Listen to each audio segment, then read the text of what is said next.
Chapter 8.2, Use Properties of Parallelograms. All right, definition for a parallelogram. It is a quadrilateral with both pairs of opposite sides parallel. Okay, remember quadrilateral means a four-sided polygon. And this right here, let me expand this a little bit. This right here is the symbol for parallelogram. Okay, so if you draw that parallelogram symbol followed by the four vertices or the 4 points, this indicates that it forms a parallelogram. And recall the little triangle symbols here. Okay, those triangle symbols indicate that the opposite sides are parallel. So those opposite sides are parallel. And here we have the symbols again. So opposite sides are parallel here as well. If a quadrilateral is a parallelogram, then its opposite sides are congruent.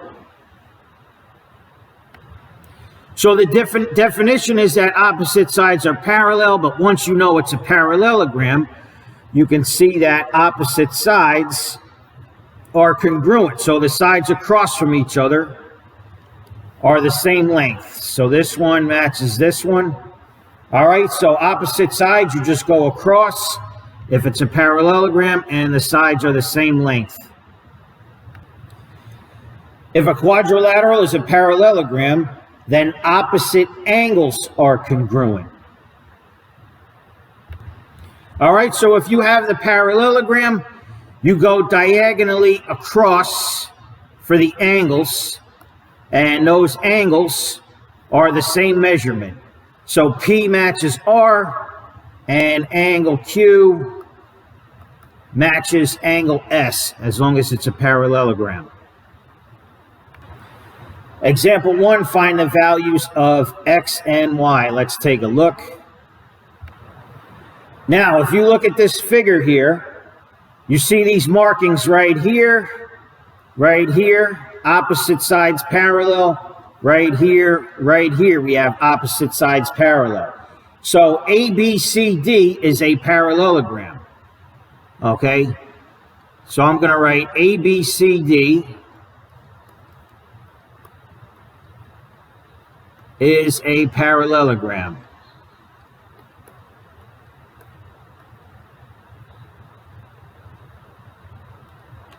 All right, and what did we say about parallelograms? We said if you know it's a parallelogram, then opposite sides are congruent. All right, so once you know that, it's pretty easy. If opposite sides are congruent, AB equals DC.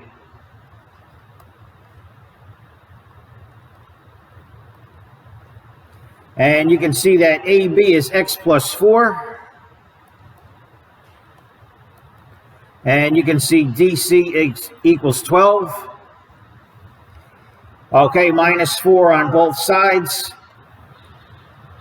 All right, minus 4 on both sides. And it cancels here. And of course, X equals 8. All right, so pretty easy. You just set them equal. And the other characteristic of the parallelogram, we said opposite sides congruent. What do we know about opposite angles? They are also congruent. So go diagonally for the angles. We can match angle A with angle C. So Y equals 65.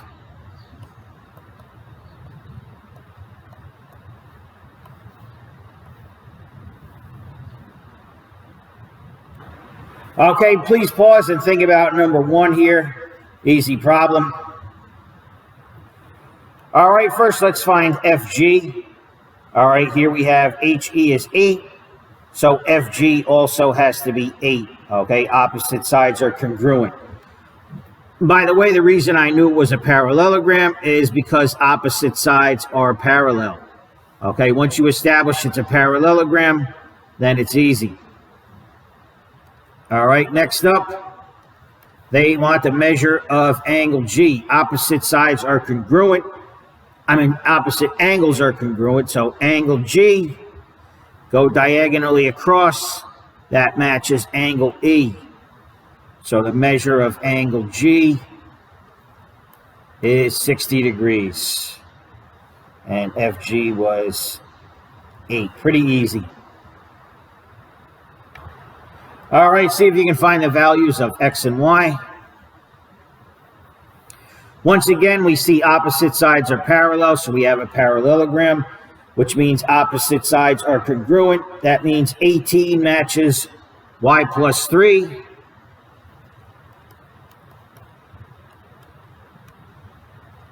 And you can do this in your head. If you do minus 3 on both sides, Y equals 15. All right, and of course, opposite angles are congruent, so angle J matches angle L. 2x equals 50. And of course, dividing both sides by 2, x is 25. Theorem 8.5, if a quadrilateral is a parallelogram, then its consecutive angles are supplementary. Okay? What consecutive angles are is when you do one right after the other. They're basically next to each other. I'll show you on the diagram. Okay, consecutive angles is when you have one right after the other. Okay, so right here, these angles are supplementary. All right, so x plus y in degrees equals 180. Okay, and you can go around the parallelogram. Here's y, here's x. These are consecutive. Y plus x equals 180. X plus y equals 180. Y plus x equals 180. All right. Now, the reason this works, we learned this in the past, is because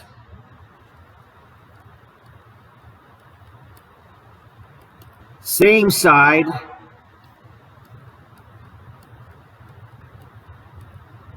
or consecutive interior are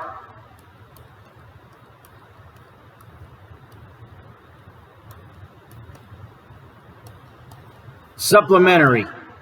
Okay, and we know that supplementary means two angles that add to 180. Okay, and this is for a parallelogram. All right, they should have indicated the opposite sides parallel. All right, same side supplementary. So remember, let's extend this line here. Let's say this was your transversal T that cuts through the parallel lines, and the other lines I'll do in a different color. These lines right here are parallel. So when you cut those parallel lines, these angles are both on the right of the transversal, so this one and this one combined equal 180. Okay, you can also do it on the other side. All right, let's say this line here, is your transversal. Okay, and that is cutting this line and this line right here. See these two opposite sides parallel, and this is your transversal, and these two angles are both on the same side of the transversal. So this one here and this one right here, when you combine them, they equal 180. All right, so same side or consecutive interior are supplementary for a parallelogram. Example 2, part of the extending arm of a desk lamp is a parallelogram. The angles of the parallelogram change as the lamp is raised. Find angle BCD when ADC is 110. Let's take a look. All right, so they said this is a parallelogram, and they're telling us that angle ADC is 110. So if we go ADC, that is this angle right here. That's going to be 110. And they want us to find BCD.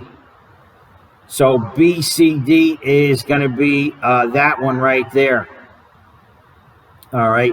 I'm going to draw this again to make it a little bigger. All right. So we have ABCD.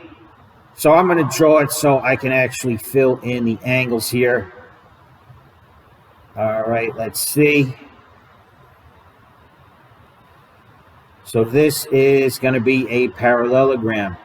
And opposite sides are parallel. So I'll make opposite sides parallel with the marks. Okay. This is A, B, C, and D right there. All right. And they said ADC right here is 110. So that angle is 110. And they want us to find BCD. That's this one here. So on the diagram that I drew, that's going to be this one here. Okay, and it's actually very easy. Since we have a parallelogram, we know that same side or consecutive interior angles are supplementary. All right, so the measure of angle D plus the measure of angle C is going to equal 180. Okay, angle D is 110. And we don't know the measure of angle C. All right, and if you want to find angle C, you just subtract 110 from both sides. And you get the measure of angle C. 180 minus 110 is 70. All right, you don't necessarily have to set up an algebra equation. I know many of you can just do this in your head. If this is 110, this would have to be 70. So that's it. Okay, if a quadrilateral is a parallelogram, then its diagonals bisect each other. Remember what bisect means?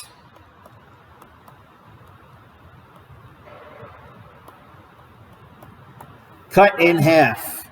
So the diagonals cut each other in half. Let's see. So if this is a parallelogram, the diagonals bisect each other. Okay, so QM right here equals MS right here. And that's what they said. And then PM right here equals MR right here. That's what they said. So the diagonals cut each other in half.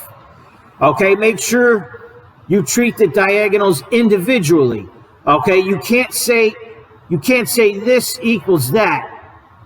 All right, this is a diagonal that's bisected, and this is a diagonal that's bisected. You can't mix them up. Example 3, the diagonals of parallelogram.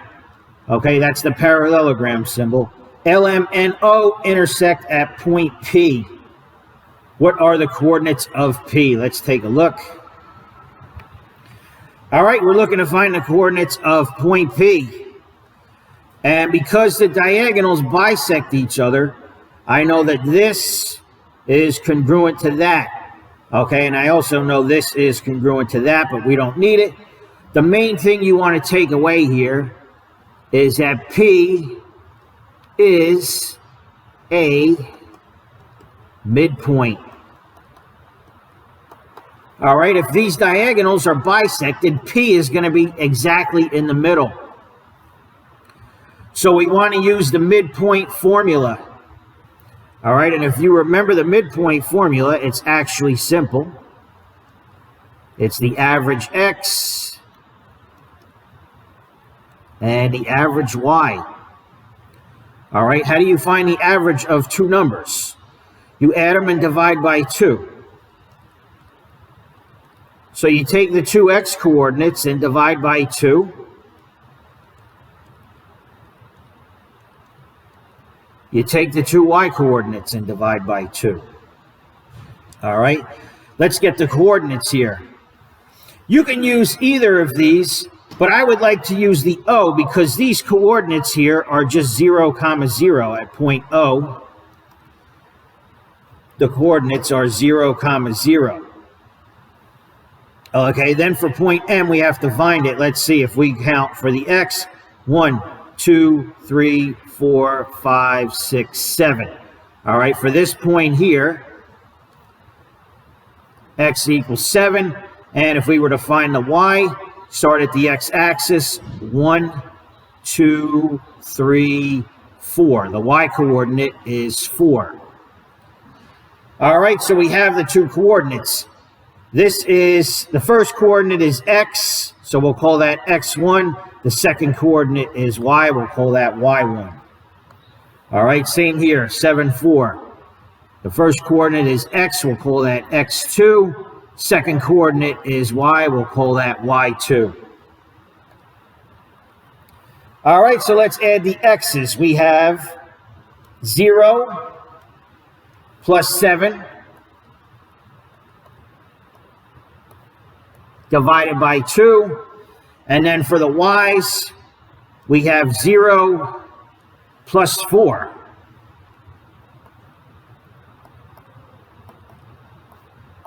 Divided by 2. 0 plus 7 is 7. Divided by 2. 0 plus 4 is 4. Divided by 2. But we know 4 halves is just 2. So there's your answer. 7 halves, comma, 2. All right, 7 halves is 3.5, but I think their answers were in terms of fractions.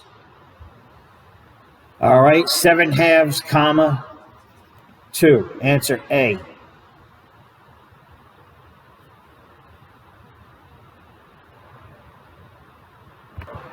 All right, let's see. Guided practice. Find the indicated measure in parallelogram JKLM. Okay, they gave us the symbol, so we know this is a parallelogram. So let's start with finding NM. So let's see. Please try to find NM. All right, given this is a parallelogram, the diagonals bisect each other. All right, so this would be a midpoint, and this one here is congruent to this one here. So since Kn equals Nm, and we see this is 2, then Nm is also going to be 2. All right, so please try number 4. See if you can find Km. All right, Km is the distance from here to here. Okay, so we're just adding these two segments. So, of course, Km is just going to be 2 plus 2, which equals 4.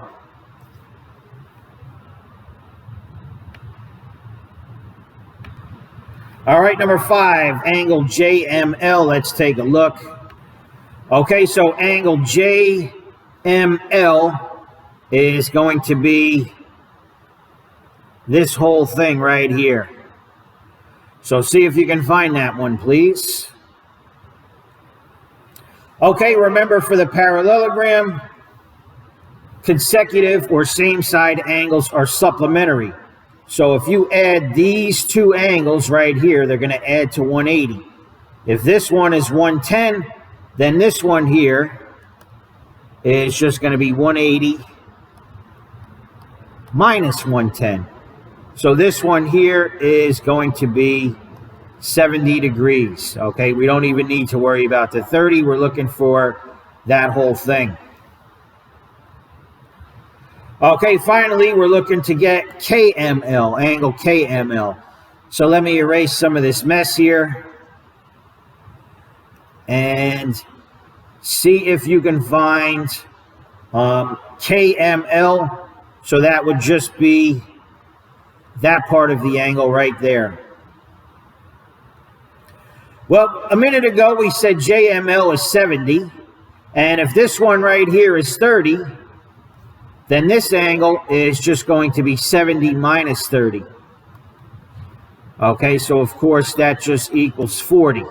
So this is 30, the whole thing is 70, and that part of the angle right there is just 40.